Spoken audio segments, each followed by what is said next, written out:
nggak sih dok yang sampai maksudnya usia yang karena kan kasus sekarang nih ada yang sampai umur 12 tahun itu dia sudah mengandung zaman. Kamu merasa dia bersih, cantik? Iya dok. Saya bilang kamu kalau melihat tuh mungkin dari cover. Kalau kami tidak seperti itu.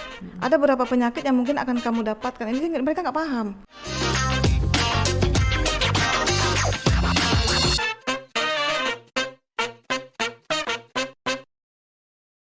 Nah, penyakit IMS ini sebenarnya masih menjadi masalah kesehatan di masyarakat kita. Kenapa? Kejadiannya makin meningkat gitu loh.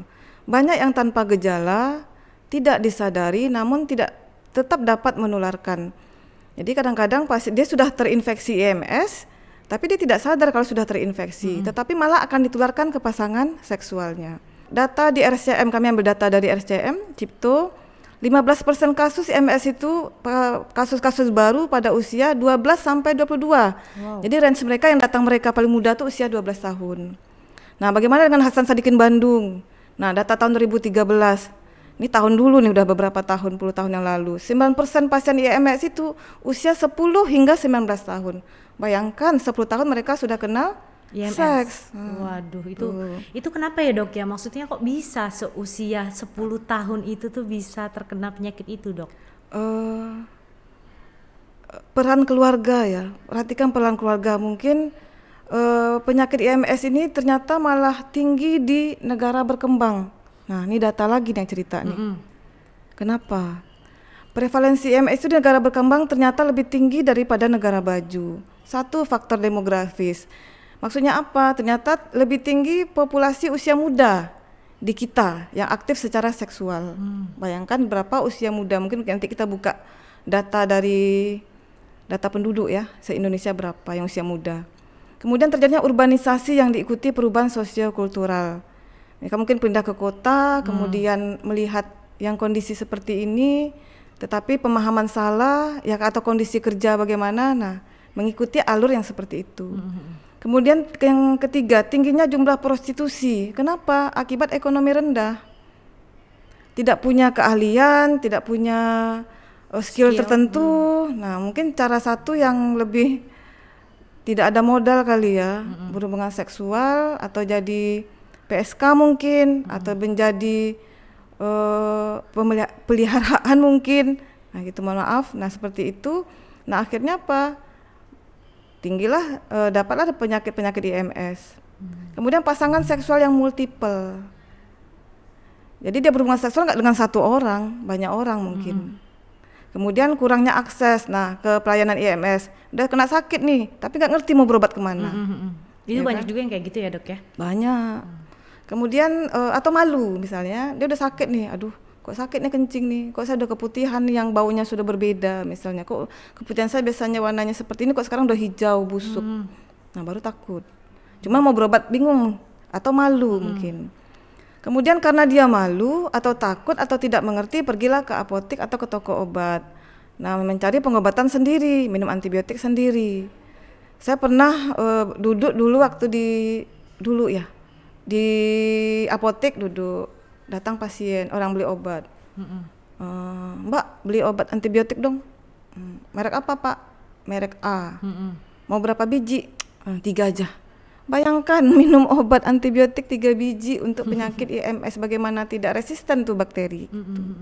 Tapi kalau untuk saat ini yang ke dokter Kamala yang udah dokter tangani dok, itu ada mungkin untuk sesuai datanya per bulannya berapa dok di Tanjung Pinang? Saya tidak menghitung secara pasti ya, tetapi yang pasti untuk dokter spesialis kulit dan kelamin yang datang ke kita tuh pasti ada, mulai dari praktek kita di rumah sakit umum, kemudian praktek sore mungkin kita di klinik-klinik, selalu pasti ada.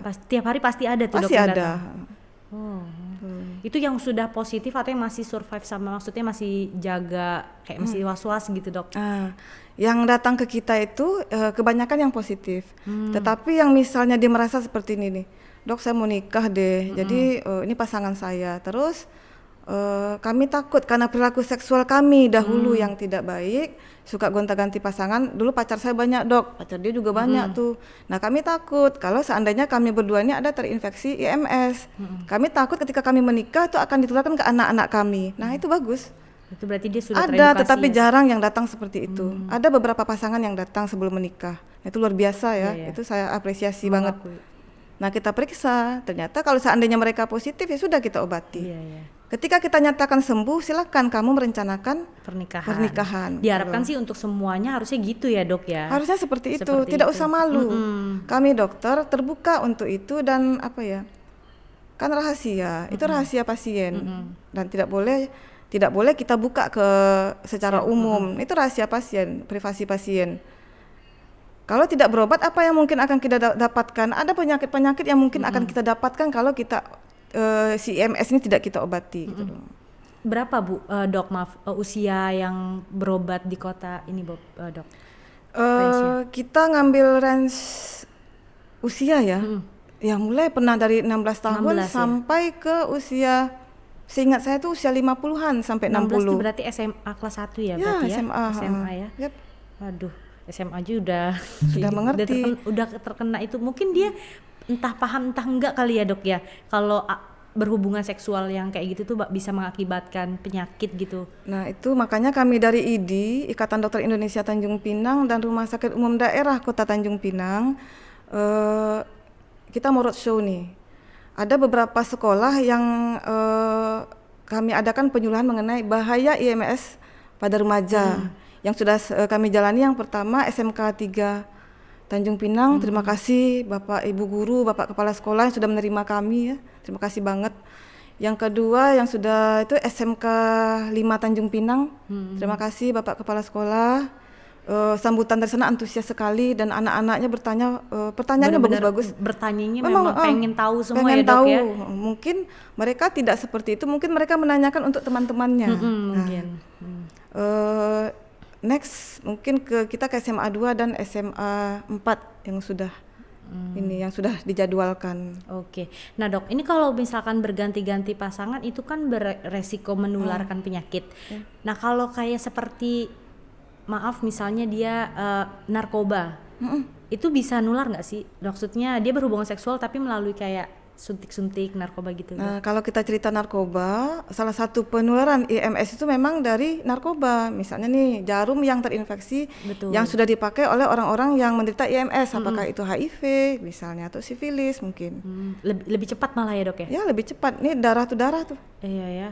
Selain berhubungan seksual, nularnya lewat apa aja sih memang, Dok, itu sebenarnya? Nah, perhatikan cara hubungan seksual. Hubungan seksual itu ternyata tidak hanya lewat misalnya mohon maaf vagina dan penis. Nah, atau kelamin itu kelamin. Nah, ternyata juga hubungan seksual melewati kelamin, oral dan anal gitu. Ciuman misalnya. Nah, ciuman mulai dari lembut sampai ciuman yang bagaimana dulu yang bisa menularkan gitu. Berarti lewat mulut pun bisa oral gitu ya, Dok ya? Contoh kasus nih, penyakit kelamin kencing nanah. Dia berhubungan seksual lewat vagina penis misalnya, kemudian dia oral.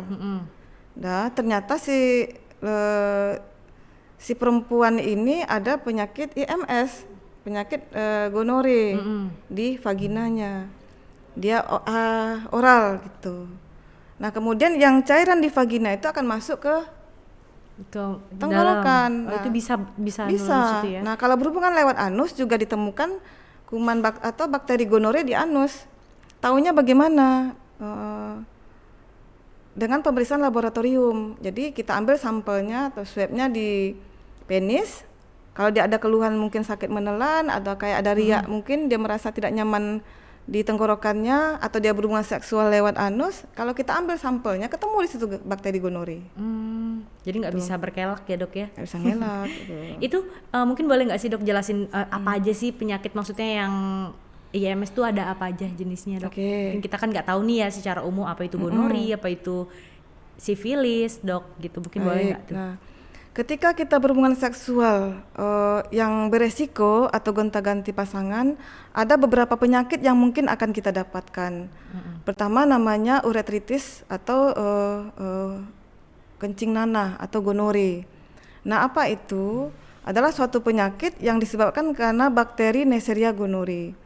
Jadi ada kita berhubungan seksual dengan pasangan yang punya penyakit ini. Misalnya laki-laki nih, mohon maaf dia berhubungan seksual dengan PSK misalnya, atau bukan PSK, ada perempuan nih setiap dia berteman dengan laki-laki dia berhubungan seksual, ya sama aja kan. Laki-laki dia berhubungan seksual. Nah, kebenaran si perempuan ini punya ada bakteri gonore di vaginanya atau perempuan ini terinfeksi. Dia berhubungan seksual, kemudian si laki-laki setelah beberapa hari setelah berhubungan seksual yang kita sebut dengan masa inkubasi. Masa inkubasi pada gonore itu 2 hingga 5 hari atau lebih. Setelah dia berhubungan seksual, setelah 2 dan 5 hari setelah itu dia akan timbul gejala. Gejalanya seperti apa? Keluar cairan kuning di kelamin.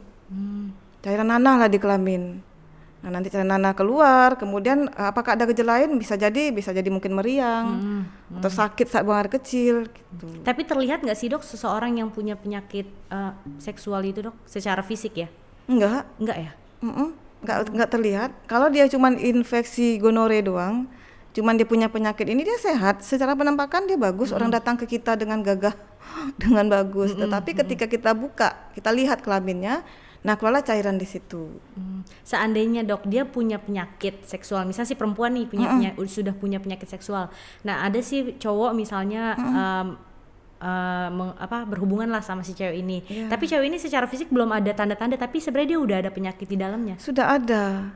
Bisa ya? Kalau perempuan tuh lebih sering sebagai carrier, dia punya penyakitnya, tapi mungkin tidak ada gejala, tapi akan ditularkan ke pasangan seksual. Mungkin kalau pada gejala gonore pada perempuan kayak keputihan. Keputihan yang bagaimana dulu? Mereka anggap tuh keputihan biasa. Tapi kalau kita periksa keputihan dia, nah ketemulah kuman gonore di situ. Berarti si cowok ini mengambil, maksudnya si cewek nih mentransfer penyakit ke si cowok. Cowoknya terima nih, langsung nular kan ya dok itu ya pasti kan. Nah nanti si cowok ini mungkin berhubungan lagi dengan pasangan sahnya misalnya. Nah itu yang terkena udah pasti pasangan sahnya. Dok ya. Berarti saling benar-benar nularnya tuh cepet ya dok ya? Cepet. Makanya ketika kita sudah memutuskan untuk berhubungan seksual yang gonta-ganti pasangan, ada beberapa penyakit yang mungkin akan kita dapatkan. Nah ini yang mungkin pemahaman ini mungkin tidak tahu gitu. Ya sudah, kalau seandainya ketular sama istri sah kan tidak mengerti. Mau nggak mau itu dua pasangan itu mesti kita obati, baik si suami yang terkena tadi maupun istri yang sudah tertular. Yang tergejala nanti pihak cowok atau si cewek ini dok, pasangan sah ini dok? Nah kalau untuk uretritis gonore kan ada gejala, nanti kita tanya, Pak sudah setelah berhubungan dengan perempuan ini apa yang tidak sah ini, apakah setelah itu Bapak ada berhubungan dengan istri? Kita tanya, ada dok. Jadi gimana dok? Ya istri juga dia masih diobatin. Kalau enggak nanti pingpong, kamu sembuh, si istri sudah tertular, ketika berhubungan lagi akan menularkan kembali ke kamu gitu. Oke. Jadi bolak-balik jadinya dok, saling menularkan ya? Ya. Oh ngeri sekali. Nah tapi itu bisa disembuhkan dok? Tapi penyakit IMS bisa disembuhkan, apalagi kalau kita deteksi dini dari awal. Tapi kalau laki-laki sudah kena IMS itu panik luar biasa itu. Pasti mereka akan mencari pengobatan. Yang sulitnya kalau tidak ada gejala. Nah yang tidak ada gejala bagaimana? Yang tidak ada gejala nih maksudnya tuh dia terkena penyakit dok, tapi sama sekali nggak ngerasain sakit atau nggak? Ada yang kayak gitu? Ada yang seperti itu. Itu apa nama penyakitnya? Nah coba kita masuk ke yang kedua, sifilis. Penyakit sifilis itu kadang-kadang pasien, dok saya ada keluhan apa sifilis. Kok tahu sifilis? Saya bilang kan iya dok, dan nanah nih keluar gitu. Itu bukan sifilis, itu namanya uretritis gonore atau kencing nanah istilah umumnya. Kalau sifilis itu beda bakteri, nama bakterinya Treponema pallidum. Jadi ketika kita dia berhubungan dengan pasangan yang terinfeksi, apa gejalanya? Beberapa minggu kemudian mungkin dia akan di kelaminnya ada timbul lecet atau luka. Nah luka ini tidak sakit, luka merah, nggak sakit, tidak nyeri, tidak panas. Ini apa nih? Kadang-kadang malah pasien tidak sadar punya luka itu. Atau kalau dia sadar, ini apa di sini? Lukanya tuh kayak gimana? Maksudnya kayak koreng gitu dok? Atau apa? Luka lecet saja. Lecet luka aja. Memerah gitu kan. Karena dia tidak merasa sakit, dia akan mencari pengobatan sendiri. Mungkin beli antibiotik yang dia rasa tahu atau tanya ke teman-teman. Kadang-kadang pasien ini suka nanya ke yang sesat gitu kan. Nanya ke teman-teman ini pun ilmu itu tidak ada. Udah minum ini, minum antibiotik ini. Aku dulu pernah kena kok antibiotik ini sembuh. Sebenarnya ketika tidak diobatin pun dia, si luka lecet itu sembuh. Karena imun dia bagus, lukanya sembuh, tetapi si bakteri Treponema pallidum ini akan menetap di tubuhnya. Berapa lama dia di dalam? Ketika luka itu disebut dengan sifilis primer. dia sudah masuk ke sifilis primer. Nggak diobati, beberapa minggu kemudian dia masuk ke sifilis sekunder. Sekunder itu berarti sudah sistemik. Itu bakteri itu sudah menyebar misalnya kan, gejalanya apa? Nanti bentol merah, demam, merah-merah di seluruh badan, telapak tangan, telapak kaki. Saya pernah dapat 1 minggu itu sifilis sekunder itu dapat berapa ya?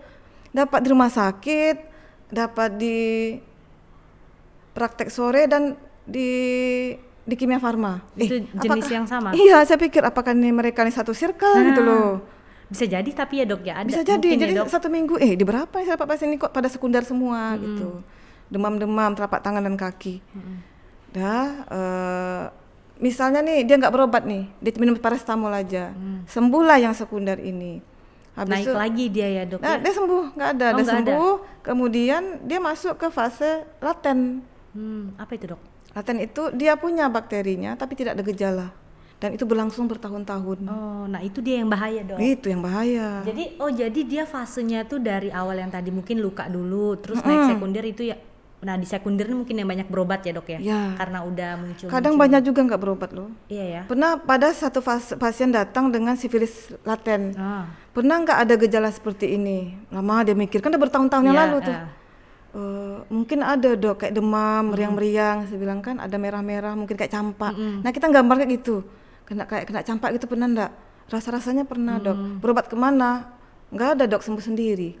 Atau minum paracetamol itu sembuh. Oh gitu. Nah yang di fase laten ini dari sekunder ke laten, misalnya udah sembuh nih bu dok sekundernya, terus kan udah laten nih dia. Itu berapa tahun bu? Itu dok bisa ininya? beberapa tahun. Nggak ada gejalanya? Nggak ada gejala. Datang ke kita misalnya pada kondisi apa? 1 jadi TKI. Kalau kita zaman sebelum COVID itu banyak yang datang itu. Datang bawa amplop. Nah, saya udah paham nih, ini sifilis nih. Kenapa Pak? Ini dok, saya mau kerja ke Singapura. Nah, terus kami medical check up. Nah, hasilnya kayak gini, saya disuruh ke sini. Dah saya tengok, ternyata sifilisnya positif. Kemudian kita tanya riwayat seksual. Gonta-ganti dulu dok, gitu misalnya kan. Ya kita obati dulu Pak. Dia obatin dulu. Kadang-kadang setelah kita obati, kita anggap sembuh, tapi dia akan tetap positif seumur hidup, akan terdetek di seumur hidup ya. Walaupun Ini orang sembuh nih sifilis, tapi kita baca ini orang nih posisi sifilis dulunya ya. Tapi sudah pernah diobatin. Nah, gitu. Tapi tetap positif itu ya dok? Ya. Oh gitu.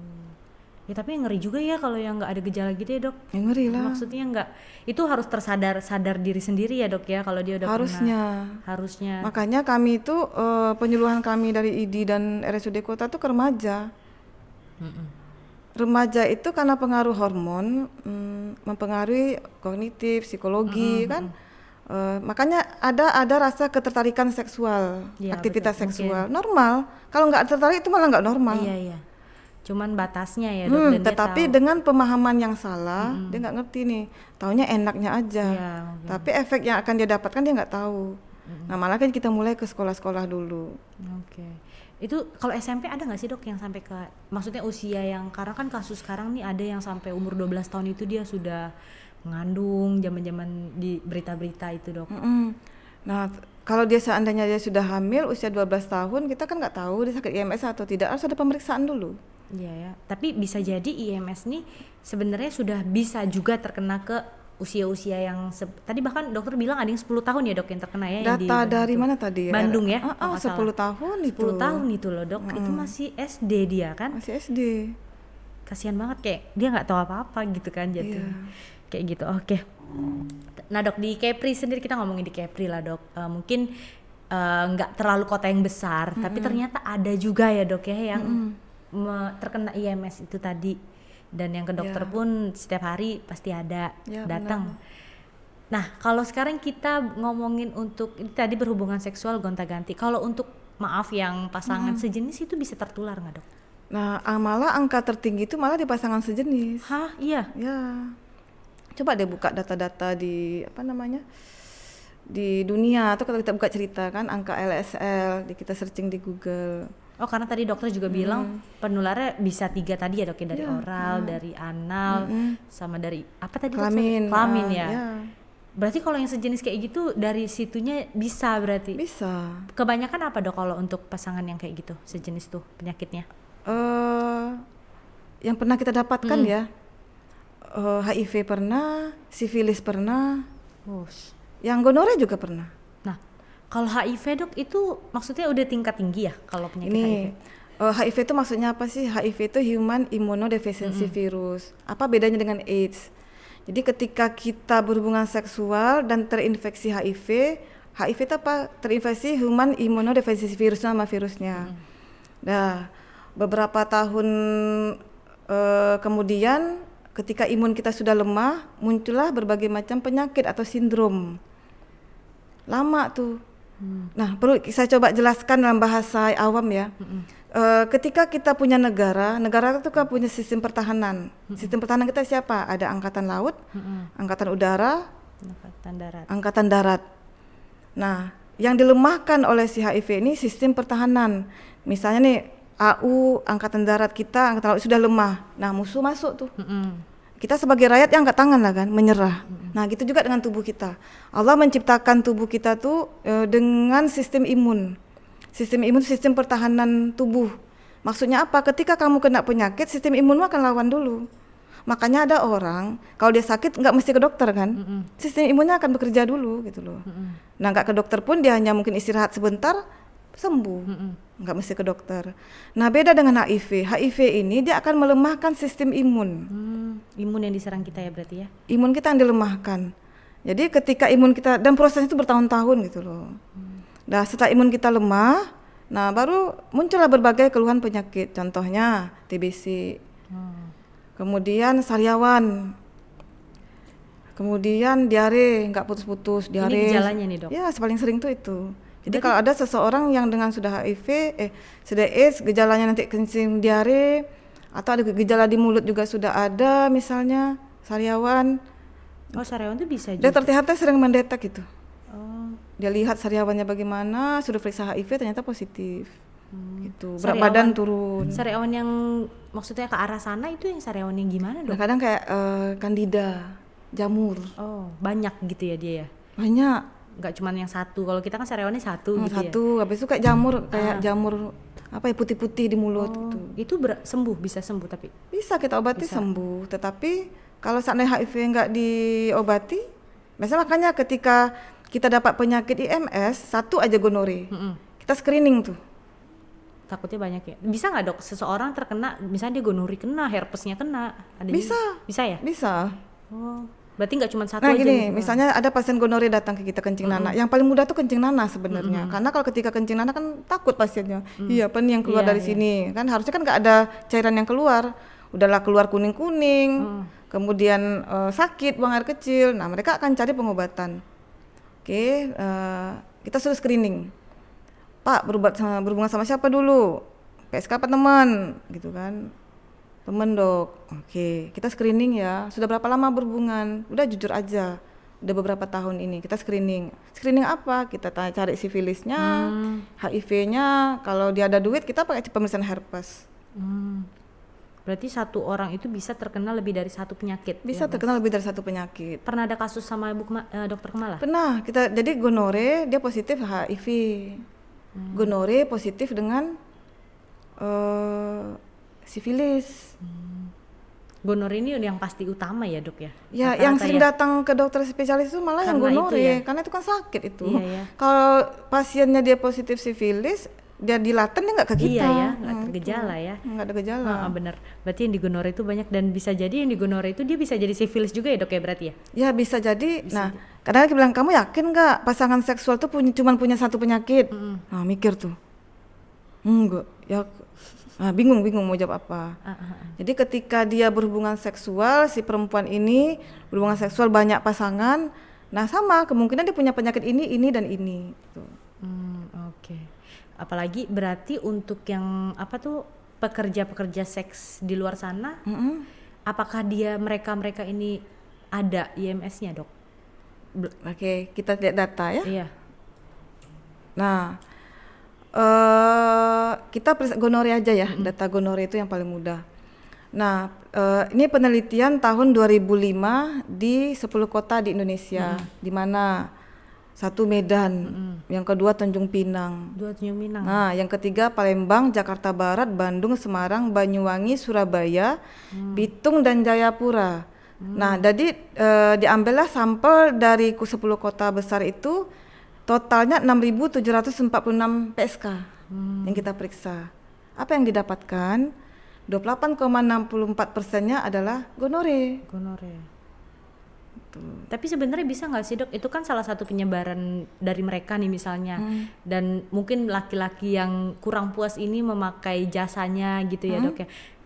Bisa nggak sih kayak maksudnya ya dari sininya dulu gitu loh diberhentikan lah atau dikurangin, kita juga nggak bisa ya dok ya kayak gitu.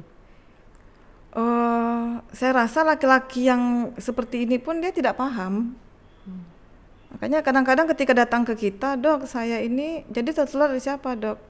Dari pasanganmu sebelumnya gitu loh.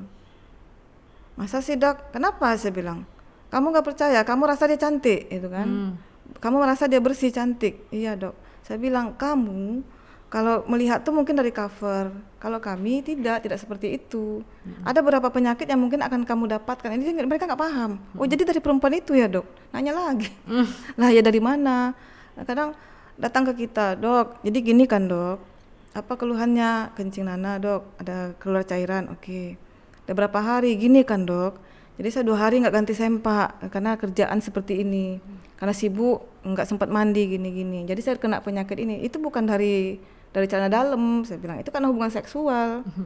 Nah, ada hubungan seksual enggak? Nah baru masa hubungan seksual aja masih mikir, jawabnya sih iya kan, nggak susah. Iya dok ada. Itu bukan dari sempakmu yang kotor itu, saya bilang bukan gitu. sempak yang nggak diganti 2 bulan itu ya dok. Iya benar, mau 2 tahun kamu nggak ganti, nggak mungkin. Kalau nggak ada kuman ini nggak mungkin terkena penyakit ini, tapi malah penyakit lain, penyakit kulit yang lain. Nggak mudah juga kok kita dapat penyakit ini, saya bilang.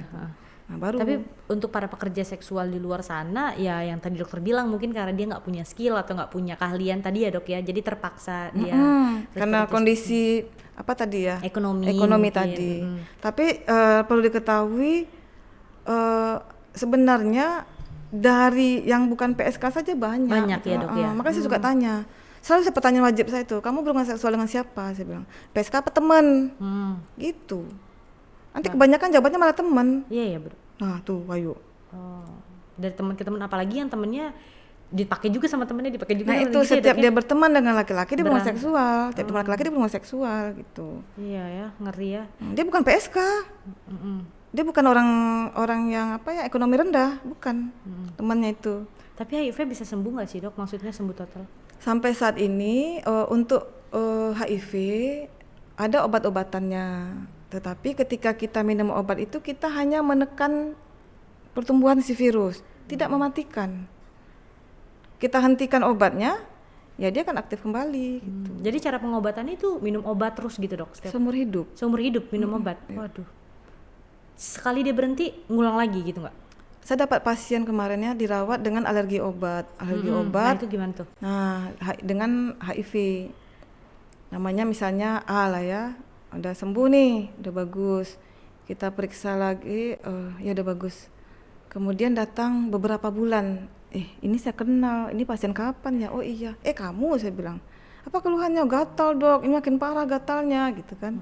Saya buka status, oh ini pasien, kamu dengan itu ya, dengan HIV kemarin ya? Iya dok, oh yang dirawat kemarin ya nih, pasien kan banyak, lupa, jadi buka status dulu. Iya dok, nah udah dapat obat HIV, saya bilang ARV kan. Antiretroviral. Udah dok. Nah rutin kan minum obatnya? Enggak dok, 3 bulan aja dok saya hentikan. Kenapa? Saya sibuk dok, saya mesti kerja gini. Oke, saya mesti kerja, jadi saya nggak ada duit. Jadi gimana? Makanya saya nggak datang lah saya bilang kan.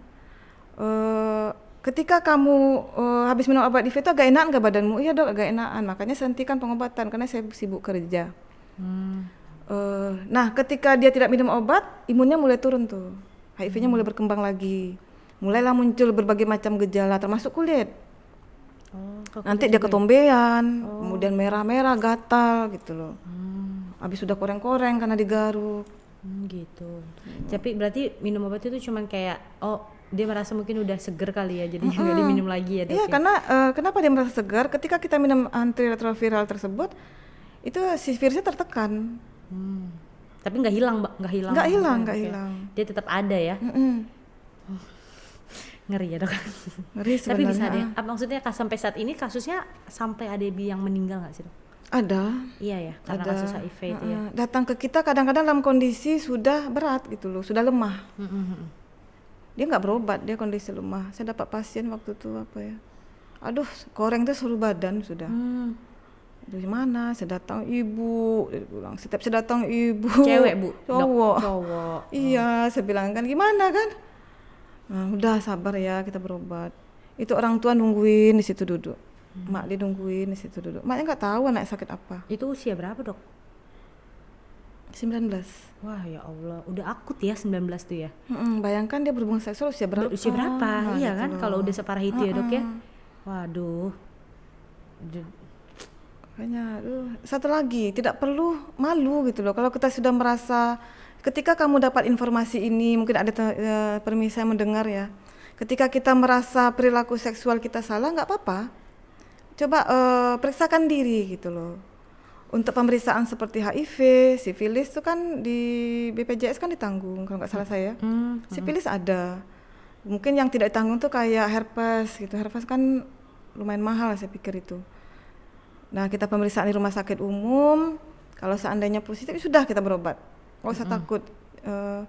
Yang kita takutkan adalah ketika penyakit itu jatuh ke stadium yang lebih tinggi atau lebih berat. Dan banyak kok yang datang ke rumah sakit, ini saya salut ya kalau di Kepri ini, yang datang ke kita itu di Kemuning itu bukan, kadang banyak sadar, sudah mulai menyadari mereka datang sendiri. Kalau udah merasa dirinya udah sering berhubungan kali ya dok ya? Ya gitu. Oke. Nah dok, ini kalau ngomongin kan tadi remaja, kalau misalnya seseorang yang udah punya, maksudnya kondisi istrinya hamil nih dok, misalnya, Nah, itu gimana tuh dok kalau dia si suaminya nih berhubungan terus dipakai juga istrinya hamil, itu bisa kena anaknya? ya, jadi gini, contohnya yang muda lagi ya, gonorrea itu yang paling sering datang ke kita. Ada laki-laki datang dengan keluhan kencing nanah, sudah keluar cairan di kelamin, warna putih, kekuningan, sakit saat buang air kecil. Ada riwayat kontak seksual dengan pasangan yang tidak sah. Nah, kita tanya, setelah kamu berhubungan seksual dengan perempuan itu, kamu udah berhubungan seksual nggak dengan istri? Ada dok. Oh yaudah, kan kita obati istrinya ya. Cuman kalau dipanggil istrinya kan nggak tega, nanti perang dunia ketiga ya kan. Ini kasih obat resep untuk istrimu. Tapi istri saya lagi hamil dok. Lah sudah. Aduh. Nah sudah. Itu ada kasusnya nih beneran? Ya Dok? ada, nggak kan? Kalau kayak gitu saya nggak ngobatin istrimu ya. Bawa istrimu ke dokter spesialis kandungan. Gitu.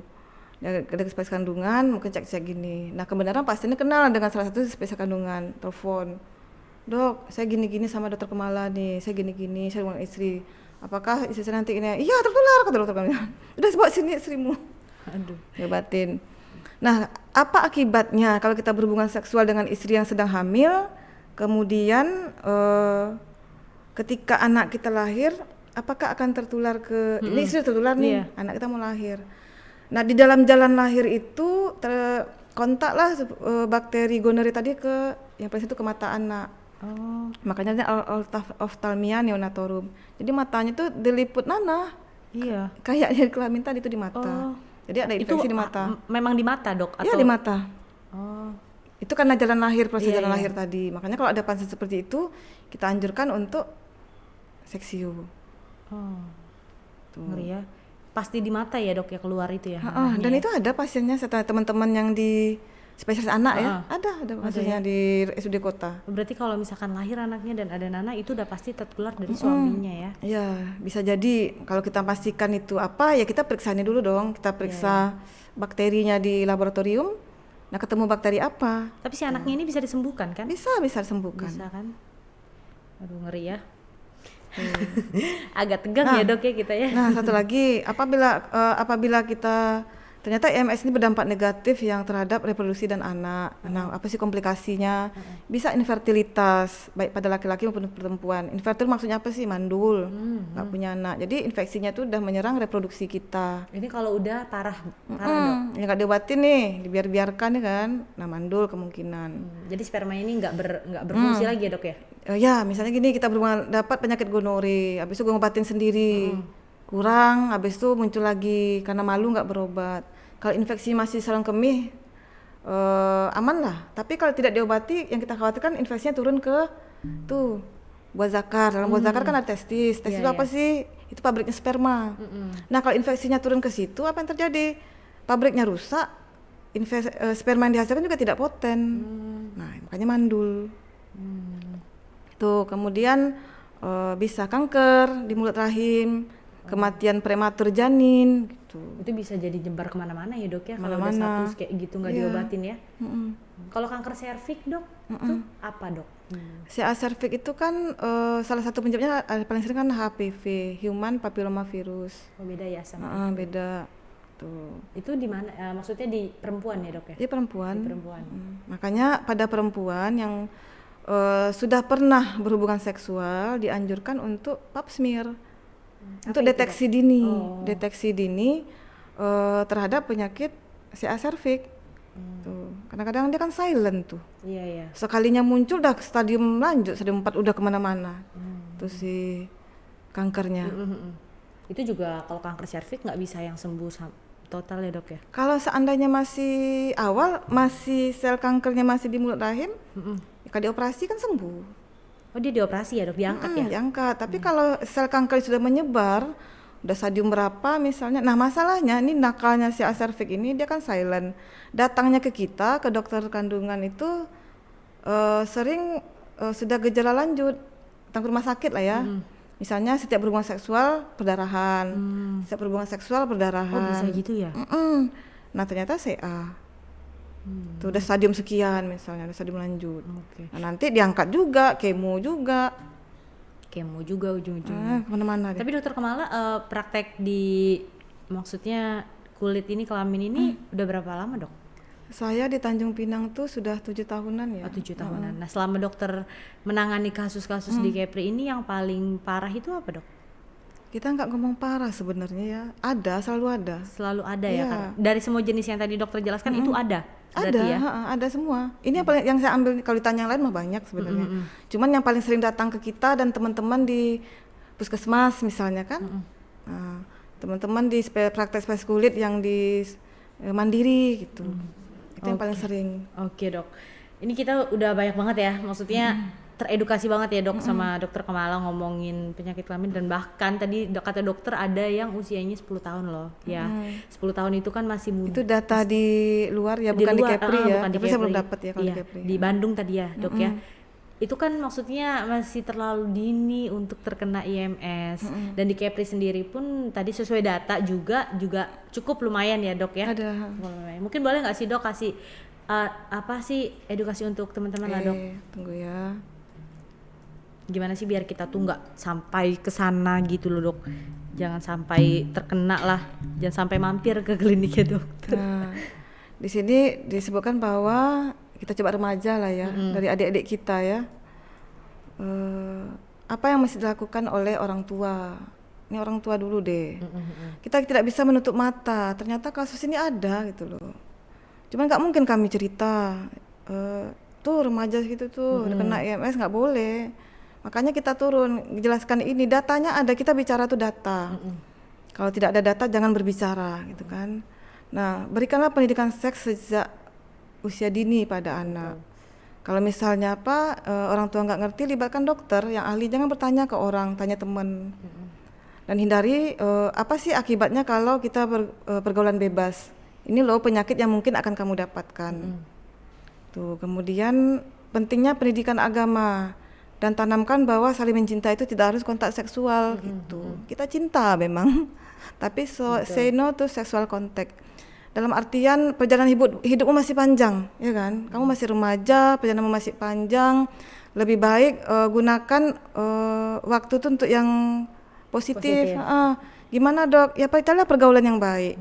carilah komunitas. Nah, kalau sekarang kan ada komunitas tuh, komunitas yang positif. Kalau laki-laki misalnya karate, atau komunitas silat, basket dan segala macamnya, terserah lah, cari yang positif. Kenapa? Kalau kita bergaul dengan orang seperti itu, kita juga akan baik. Gitu loh.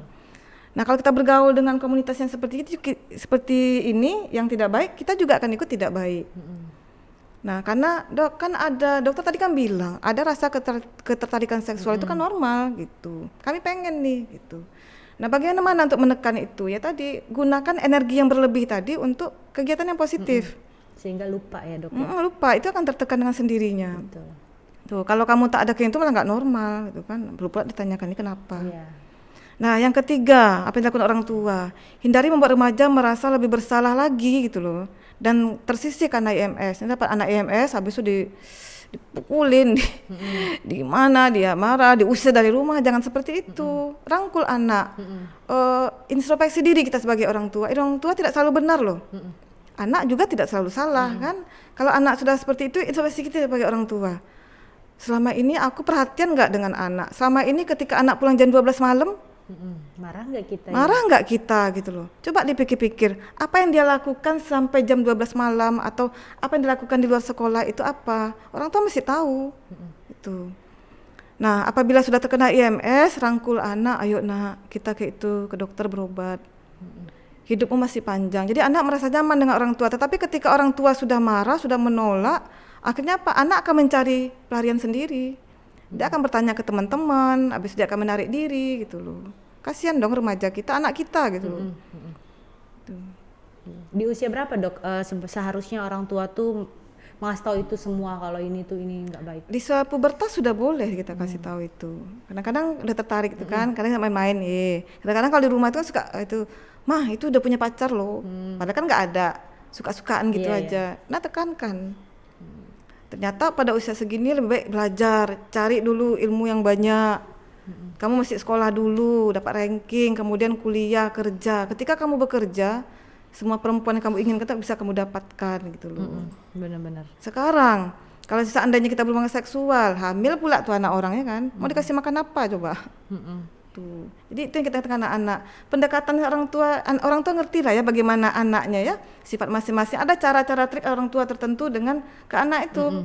Kalau seandainya orang tua terbuka juga anak akan terbuka gitu. Ini sedikit dimarahin kan, habis itu digimbal lagi ya. Nah kemudian apa yang dilakukan remaja? Nah remaja, pertama jujur pada diri sendiri dan orang tua. Jika telah pernah melakukan aktivitas seksual rutin, segera periksakan ke dokter. Walaupun tidak ada gejala sama sekali, yang berbahaya itu tidak bergejala gitu loh. Nanti tiba-tiba kita sudah misalnya sifilis laten, kemudian dibiarkan bertahun-tahun, akhirnya masuk ke sifilis yang sudah menyerang kemana-mana, otak, misalnya jantung misalnya kan. Nah kemudian hindarilah pergaulan bebas dan aktivitas seksual yang berganti-ganti pacar. Yang nggak berganti aja kadang masih ada yang kena ya dok. Masih ada yang kena itu. Kurangnya, nah ini dia bilang di sini, kurangnya pengetahuan serta kecilnya rasa takut pada remaja, membuat mereka tidak menyadari bahwa IMS sangat mungkin terjadi pada diri mereka sendiri.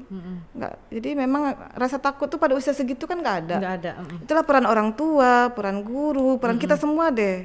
Ini loh akibatnya. Kita nggak bisa nutup mata. Ternyata pasien tuh ada gitu loh. Dan itu kemana? Di mana-mana. Semua di puskesmas, teman-teman puskesmas juga udah ada. Yang saya dapat di Batu 10 itu, Batu 10, puskesmas Batu 10. Saya tanya kepala puskesmasnya, dia kirimkan data segitu banyaknya pasien IMS, 3 remaja kita. Usia 17 sampai 19.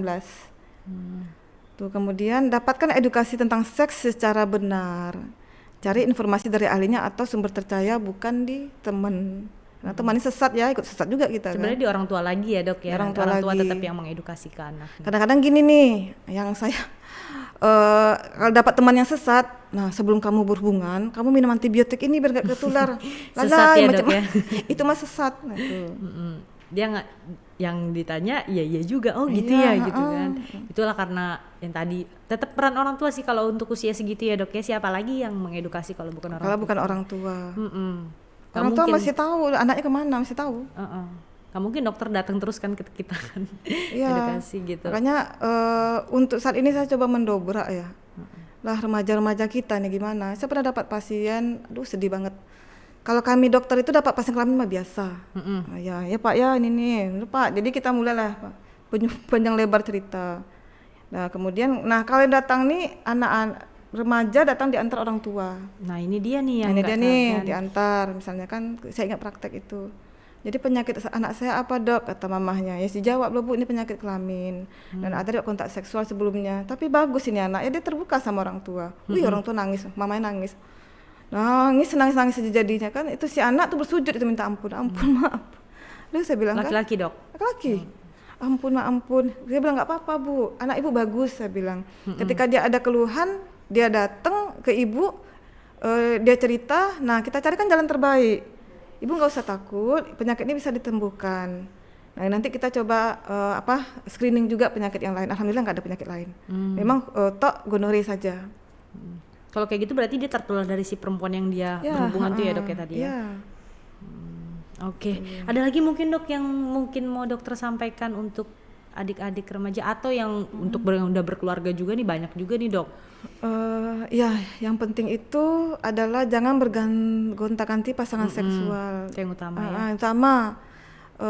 Pikirkan, jangan kita pikirkan tuh enak, nikmat sesaat gitu kan. Tetapi ada efek atau penyakit yang mungkin akan ditimbulkan setelah ini. Gitu. Dan itu bisa akan kita derita seumur hidup. Kayak HIV tadi kan.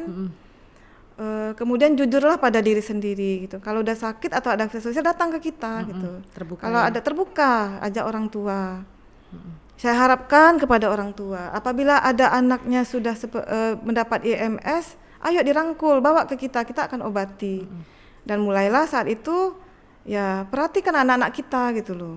Tadi dokter bilang mau nikah, nah itu cek wajib kayaknya ya dok ya, kita juga ya pasangan nih kan ya. Sudah dianjurkan pemerintah tuh. Jadi sebelum menikah itu kita ceki-ceki dulu, ada HIV, jangan ada malu sifilis, ya dok. Jangan malu tuh.